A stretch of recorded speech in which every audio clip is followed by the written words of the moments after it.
Hello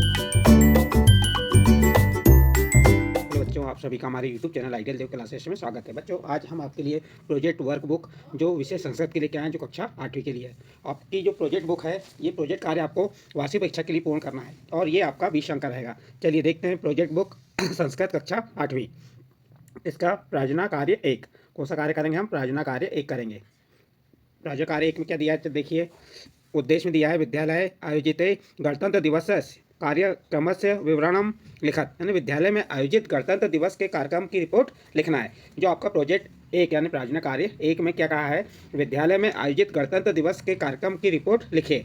तो देखिए हमने प्रस्तुतिकरण में दिए हैं, क्या दिए हैं आपको, काय में लिखना है, संस्कृत में ही लिखना है। अस्माकं विद्यालय अस्य वर्ष गणतंत्र दिवस कार्यक्रम समयेन आरंभ अभवत्। कार्यक्रम से मुख्य अतिथि जनपद सदस्य सांसद महोदया आसीत। देखिए हमारे विद्यालय, क्या कहा, अस्माकं विद्यालय, हमारे विद्यालय में इस वर्ष का गणतंत्र दिवस का कार्यक्रम समय से आरंभ हुआ। और कार्यक्रम में मुख्य अतिथि में कौन कौन आए? जनपद सदस्य सांसद महोदय आए। प्रधानाचार्य सांसद महोदय नित्वा विद्यालय प्रांगण ध्वजारोहण यानी कि क्या किया, प्रधानाचार्य की उपस्थिति में सांसद महोदय ने ध्वजारोहण किया। अनंतरम बहवः छात्रास्य सांस्कृतिक कार्यक्रम प्रस्तुत हुआ, छात्राओं बहुत से छात्र छात्राओं ने क्या किया, सांस्कृतिक कार्यक्रम प्रस्तुत किया। तत्पश्चात मुख्य अतिथि महोदयस्य उद्बोधनम अभवत्, और मुख्य अतिथि महोदय द्वारा उद्बोधन किया गया। कार्यक्रमस्य द्वितीय चरणे विभ्यामस्य विजयी छात्राणां कृते पुरस्कार वितरण अभवत्। अन्ते मिष्ठान प्राप्त सर्वे ग्रहण गतवन्तः। तो देखिए ये आपको संस्कृत में लिखना है, इसका हिंदी अनुवाद भी बता दे रहे हैं। हमारे विद्यालय में इस वर्ष का गणतंत्र दिवस का कार्यक्रम समय से आरंभ हुआ। कार्यक्रम के मुख्य अतिथि जनपद सदस्य, जनपद के सांसद महोदय थे। प्रधानाचार्य जी सांसद महोदय को लेकर जाकर विद्यालय के प्रांगण में ध्वजारोहण कराया। इसके बाद बहुत सारे छात्र छात्राओं ने सांस्कृतिक कार्यक्रम प्रस्तुत किए। तत्पश्चात मुख्य अतिथि महोदय द्वारा उद्बोधन हुआ। कार्यक्रम के द्वितीय चरण में विभिन्न अवसरों पर विजयी छात्राओं के लिए पुरस्कार वितरण हुआ। अंत में मिष्ठान लेकर सभी अपने घर चले गए। तो इस प्रकार जो आपका प्रायोजन कार्य 1 था, ये क्या था आपका प्रायोजन कार्य 1 में आपको विद्यालय में आयोजित गणतंत्र दिवस के कार्यक्रम की रिपोर्ट लिखना था। तो इस प्रकार से आप इसे लिख सकते हैं। इसके बाद नेक्स्ट आपका आता है प्रायोजन कार्य 2। प्रायोजन कार्य 2 में क्या दिया है, देखते हैं चलिए। ये आपका प्रायोजन कार्य 2 है। इसमें दिया है एकताया विषय कोडपि प्रसंग गृहस्य वृद्धजनस्य श्रुत्वा लिखत। एकता विषय पर कोई प्रसंग घर के बुजुर्गों से सुनकर लिखिए। आपको क्या करना है, एकता विषय पर कोई प्रसंग घर के बुजुर्गों से सुनकर लिखना है। आप अपने बुजुर्गों से सुनकर लिख सकते हैं, यदि नहीं लिखना है तो आप यहाँ से देख के भी लिख सकते हैं। चलिए इसकी प्रस्तुतिकरण। एकस्मिन् ग्रामे एकः वृद्धः कृषकः निवसति स्म। सम तस्य चतुराः पुत्राः आसन्। एक ग्राम में एक वृद्ध किसान निवास करता था। उसके 4 पुत्र थे। परम तेषु एकता नासीत्, परंतु उनमें एकता नहीं थी। ते सर्वदा परस्परम कलहम कुर्वन्ति स्म। एकदा वृद्ध एकम उपाय चित्तित्वान् सह सवान् पुत्रान् आयुष क्रमशः एकम पुत्रम सुभद्रम दंड चतुष्टयं दत्वा त्रोत्यु आदिष्टवान्। परम कोडवी पुत्र सुबुद्धम दंड त्रोत्यितु समर्थः न जातः। अनन्तरं सः दण्डान् बन्धनमुक्तं कृतवान्। सवान् एकं दण्ड दत्त्वा त्रोटयितुम् अकथं सर्वे सहजतया दयान्। तदा वृद्ध अकथनं यदि भवतः पृथक् पृथक् स्थास्यन्ति तदा कोऽपि शत्रु भवतः विनाशः कर्तुं शक्नोति। परं यदि मिलित्वा स्यास्यन्ति तर्हि कोऽपि विनाशन्तु कंतु समर्थ न भविष्यन्ति। तो ये हमने क्या बताया, एकता विषय पर एक प्रसंग आपको संस्कृत में लिख के बताया, और इसका हिंदी अनुवाद भी यहाँ नीचे। चलिए हिंदी अनुवाद देख लेते हैं। इसका हिंदी अनुवाद क्या है। एक गांव में एक वृद्ध किसान रहता था। उसके 4 पुत्र थे, परंतु उनमें एकता नहीं थी। वे सदा आपस में झगड़ा करते रहते थे। एक बार वृद्ध ने एक उपाय सोचा। उसने चारों पुत्रों को बुलाकर बारी बारी से एक एक पुत्र को अच्छी तरह बंधी हुई 4 लकड़ियां देकर तोड़ने को आदेश दिया, परंतु कोई पुत्र अच्छी तरह बंधी हुई चारों लकड़ियों को तोड़ नहीं सका। इसके बाद उसने लकड़ियों को खोलकर सभी को एक एक लकड़ी देकर तोड़ने के लिए कहा। सभी ने आसानी से लकड़ियां तोड़ दी। तब वृद्ध ने कहा, यदि तुम अलग अलग रहोगे तो कोई भी शत्रु तुम्हें नष्ट कर देगा, परंतु यदि मिलकर रहोगे तो कोई भी विनाश नहीं कर सकेगा। तो इस प्रकार से बच्चों ये आपकी प्रायोजन कार्य 2 था संस्कृत का। इसमें क्या था, एकता विषय पर कोई प्रसंग घर के बुजुर्ग से सुनकर लिखना था। तो आपको अपने बुजुर्गों से सुनकर लिख सकते हैं, या नहीं लिखना है तो आप इससे देख के भी लिख देंगे। इस प्रकार आपका प्रायोजन कार्य 2 कंप्लीट होता है। इसके बाद नेक्स्ट आता है आपका प्रायोजन कार्य 3। प्रार्थना कार्य 3 में क्या कहा है, देखते हैं उद्देश्य क्या है इसमें।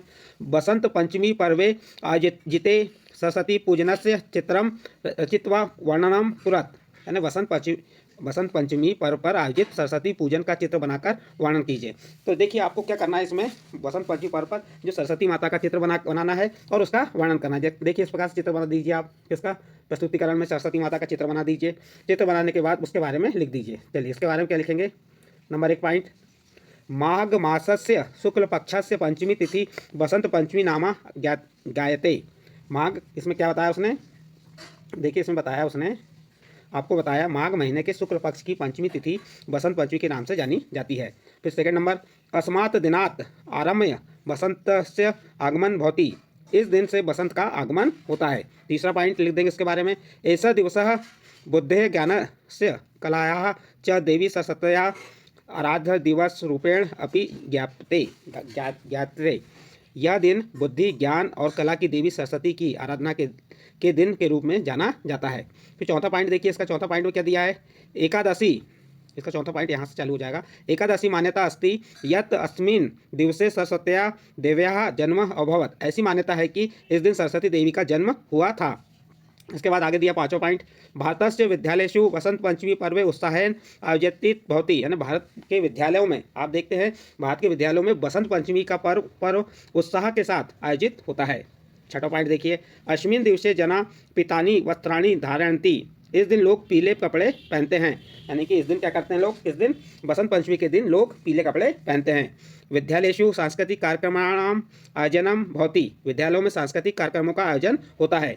फिर आठवां पॉइंट, सर्वे छात्रा सरस्वत्याः देव्याः पूजनम कृत्वा मिष्ठान्नं प्राप्य गृहं गच्छन्ति, सभी छात्र सरस्वती देवी का पूजन करके मिठाई लेकर घर जाते हैं। इस प्रकार से बच्चों आप जो आपका प्रार्थना कार्य 3 था, प्रार्थना कार्य 3 में क्या था, सरस्वती जी की चित्र बनाना था और उनके बारे में लिखना था। तो आपको इस प्रकार से सरस्वती जी का चित्र बना लेंगे और उनके बारे में ये लिख सकते हैं आप। इसके बाद नेक्स्ट आपका आता है प्रार्थना कार्य 4। प्रार्थना कार्य 4 क्या कह रहा है, देखते हैं चलिए। उद्देश्य में क्या दिया है, शव गुरु जन दत्तान उपदेशान लिखत ग्रह च श्रावयत, अपने गुरुजन के द्वारा दिए गए उपदेशों को लिखो और सुनाओ। क्या करना है आपको प्रार्थना कार्य में, अपने गुरुजन के द्वारा दिए गए उपदेशों को लिखना है और सुनाना है। देखिए इसका प्रस्तुतिकरण, नंबर 1, जो गुरुजन द्वारा दिए गए उपदेश, पहला उपदेश क्या है, प्रतिदिनम स्वयं विद्यालयम आगतव्यम, यानी प्रतिदिन समय से विद्यालय आना चाहिए। फिर दूसरा, प्रतिदिनम विद्याभ्याम पूर्वम ईश्वर वंदना करणीयाम, प्रतिदिन विद्यालय आरंभ से पूर्व ईश्वर की वंदना करनी चाहिए। फिर तीसरा पॉइंट, स्व गुरुजनानाम आदरम कुर्वन्तु, अपने गुरुजनों का आदर करो। फिर चौथा पॉइंट, सर्वे छात्र सह मैत्रीपूर्ण व्यवहार करणीयम, यानी सभी छात्रों के साथ मित्रतापूर्वक व्यवहार करना चाहिए। इसके बाद पांचों पॉइंट देखिए, पांचों पॉइंट क्या दिया हुआ है, प्रतिदिन 100 गृह कार्य पूर्ण कृत्वा आगतव्यम, यानी प्रतिदिन अपना गृह कार्य पूरा करके आना चाहिए। कक्षायाम ध्यानेन अध्ययनम करणीयम, कक्षा में ध्यान से अध्ययन करना चाहिए। नेक्स्ट पॉइंट, कक्षायाम रिक्ते कालांशे शांत्वा स्वाध्यायम कृत्वा, यानी कक्षा में खाली कालांश, यानी जो पीरियड रहता है, जो आपका कालखंड रहता है, उसमें शांति से स्वाध्याय करना, यानी कि पढ़ाई करना चाहिए। मध्य अवकाशे भोजन समयते इत्यतः मलिनता न करणीयम, मध्य अवकाश में भोजन समय में इधर उधर गंदगी नहीं करनी चाहिए। सदा सत्यम वदनीयम, सदा सच बोलना चाहिए। फिर अवकाशानंतरम समयेन गृह प्राप्तव्यम, अवकाश के बाद समय से घर पहुंचना चाहिए। तो इस प्रकार से आपका जो प्रार्थना कार्य कौन सा था, ये आपका प्रार्थना कार्य 4 में अपने गुरुजन के द्वारा दिए गए उपदेशों को लिखना और सुनाना है। तो इस प्रकार से आप इस प्रार्थना कार्य 4 कंप्लीट करेंगे। इसके बाद नेक्स्ट आपका आता है और अंतिम प्रार्थना कार्य है 5। ये प्रार्थना कार्य आपकी वार्षिक परीक्षा के लिए बहुत ही महत्वपूर्ण है। कितने अंक आएंगे, 20 अंक आएंगे। तो इसलिए आप इसकी तैयारी अच्छे से कर लीजिएगा, अपनी प्रार्थना पुस्तिका स्कूल में तैयार कर लीजिए शिक्षक के मार्गदर्शन में। अब चलिए प्रार्थना कार्य 5 क्या कहा है, श्रेष्ठ कार्य कर्तवानाम महापुरुषाणाम कार्याणाम उल्लेख कुर्वत तेषाम सूची निर्माण कुर्वंत, यानी श्रेष्ठ कार्य करने वाले महापुरुषों के कार्यों का उल्लेख करते हुए उनकी सूची बनाएं। आपको क्या करना है, प्रार्थना कार्य 5 यानी प्रोजेक्ट 5 में श्रेष्ठ कार्य करने वाले महापुरुषों के कार्यों का उल्लेख करते हुए, उनके कार्यों के बारे में बताते हुए उनकी सूची बनाएं। अब प्रस्तुतिकरण, सबसे पहले हम किसको लेते हैं, महात्मा गांधी जी का लिए। तो प्रस्तुतिकरण में आ जाएगा महात्मा गांधी। महात्मा गांधी अहिंसाया बलेन भारतम अंग्रेजा शासनकात मुक्तम अकरायत, महात्मा गांधी ने अहिंसा के बल से भारत को अंग्रेज सरकार से मुक्त कराया। और महात्मा गांधी का चित्र चस्पा करेंगे। उसके बाद फिर यहाँ पे लिख दें किसके बारे में, ये महात्मा गांधी के बारे में हो गया। इसके बाद आप सेकंड नंबर में राजा राम मोहन राय, ऐसा सती प्रथा मुक्ति प्रदानाय महत्वपूर्ण कार्य करो, यानी राजा राम मोहन राय ने कौन सा कार्य किया है, इन्होंने सती प्रथा से मुक्ति दिलाने में महत्वपूर्ण कार्य किया है। उनके बारे में एक लाइन लिख दी और उनका चित्र चस्पा कर दिए। इसके बाद नेक्स्ट आ जाते हैं आपके doctor Bhimrao Ambedkar.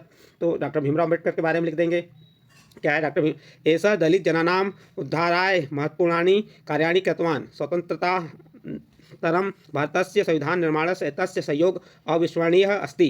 And doctor Bhimrao Ambedkar, इन्होंने दलित जनों के उद्धार के लिए महत्वपूर्ण कार्य किए। स्वतंत्रता के बाद भारत के संविधान निर्माण में इनका सहयोग अविस्मरणीय है। और इस प्रकार से इनके बारे में लिख दिया और उनका चित्र चस्पा कर दी भीमराव अम्बेडकर का। इसके बाद आते हैं आपके रविन्द्रनाथ टैगोर। इसके बाद किसके बारे में लिखेंगे, रविन्द्रनाथ टैगोर। एष कवि संगीतकारः चित्रकारः लेखकः निबन्धकारः नाटककारः च आसीत्। सः गीतांजलि इति प्रसिद्ध रचनायै एशियाई महाद्वीपे प्रथमं नोबेल पुरस्कार प्राप्तवान्। सः अस्माक राष्ट्रगानस्य रचिता अस्ति। देखिए रविन्द्रनाथ टैगोर के बारे में, ऐसा कवि यानी ये कवि संगीतकार, चित्रकार, लेखक, निबंधकार और नाटककार थे। उन्होंने गीतांजलि इस प्रसिद्ध रचना के लिए एशिया महाद्वीप में पहला नोबेल पुरस्कार प्राप्त किया। यह हमारे राष्ट्रगान के रचिता हैं। राष्ट्रगान क्या है हमारा, जन गण मन अधिनायक के रचिता कौन है, रविन्द्रनाथ टैगोर। इस प्रकार से रविन्द्रनाथ टैगोर के बारे में लिखेंगे और उनका चित्र चस्पा करेंगे। उसके बाद हम मदर टेरेसा के बारे में देखते हैं। ये रविन्द्रनाथ टैगोर हो गया। इसके बाद मदर टेरेसा क्या कह रहा है इसमें, ऐसा आजीवन रुग्णजनानां सेवाय महत्वपूर्ण कार्य कृतवान। मदर टेरेसा ने क्या किया, इन्होंने आजीवन बीमार लोगों की सेवा का महत्वपूर्ण कार्य किया। इस प्रकार से मदर टेरेसा के बारे में लिखेंगे और उनका चित्र चस्पा कर देंगे। इस प्रकार बच्चों आपके यहाँ पे जो प्रोजेक्ट 5 थे विशेष संस्कृत कक्षा 8वीं के, जो 5 प्रोजेक्ट यहाँ बता दिए हैं आपके शिक्षक के मार्गदर्शन में। आपको जितने शिक्षक प्रोजेक्ट लिखने के लिए कहते हैं 2-2 प्रोजेक्ट लिखने का है तो 2-2 लिख लेना। और ये प्रोजेक्ट आपके वार्षिक परीक्षा के लिए बहुत ही महत्वपूर्ण है। और कितने अंक के आना है, ये प्रोजेक्ट आपके 20 अंक के रहेंगे। 2 प्रोजेक्ट तैयार करना, 10-10 अंक के प्रोजेक्ट रहेंगे। यदि ये प्रोजेक्ट आपका संस्कृत का था और इसी प्रकार हमने इसके पहले की वीडियो में आपको सामाजिक विज्ञान का, फिर आने वाले वीडियो में हिंदी है, अंग्रेजी है, विज्ञान और ये सभी प्रोजेक्ट आपको बताएंगे हमारे चैनल के माध्यम से। यदि आपको ये प्रोजेक्ट संस्कृत का अच्छा लगा हो तो आप हमारे चैनल आइडियल देव क्लासेस को सब्सक्राइब कीजिए, लाइक कीजिए एवं अन्य ग्रुप में शेयर जरूर कीजिए।